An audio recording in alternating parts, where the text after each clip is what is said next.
সময়টা রিয়াল মাদ্রিদের জন্য স্বস্তিদায়ক না। মৌসুমের মাঝপথেই বরখাস্ত হয়েছেন কোচ জাভি আলোনসো। নতুন কোচ রাউল আরবেলোয়ার সময়টাও কিছুটা কঠিন। লিগে চিরপ্রতিদ্বন্দ্বী বার্সেলোনা থেকে এরই মাঝে 6 পয়েন্ট পিছিয়ে আছে দল। কোপা দেল রে থেকে বিদায় নিয়েছে আগেই। এমন অবস্থায় চ্যাম্পিয়ন্স লিগে রিয়ালের সামনে একমাত্র সুযোগ।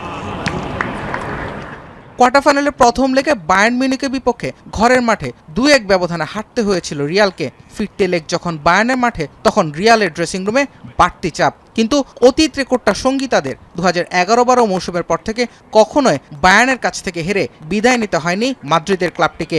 বিগ ম্যাচের আগে তাই আত্মবিশ্বাসী দলের midfielder Jude Bellingham. We don't believe it's over, stranger things have happened in football, but it's definitely a realisation that we've put ourselves in a really poor position, no doubt about it.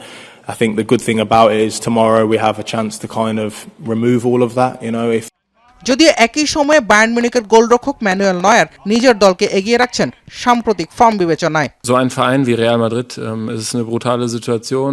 Wir haben es am eigenen Leibe auch erfahren hier bei Bayern München. Und gerade wenn man mit dem Rücken an der Wand steht, ist es schon mal so, dass man dann auch Berge versetzen kann. রাতের আরেক ম্যাচে মুখোমুখি হবে sporting CP এবং Arsenal. আগের ম্যাচে শেষ সময়ের গোলে 1-0 ব্যবধানে এগিয়ে গানাররা চলতি ফর্ম ধরে রেখে টানা দ্বিতীয়বার চ্যাম্পিয়ন্স লিগের সেমিফাইনালে জায়গা নিশ্চিত করতে চায় তারা। কোয়ার্টার ফাইনালের দ্বিতীয় লেগের 2 ম্যাচই শুরু হবে বাংলাদেশ সময় রাত 1টায়। জুবায়ের আহমেদ, এখন।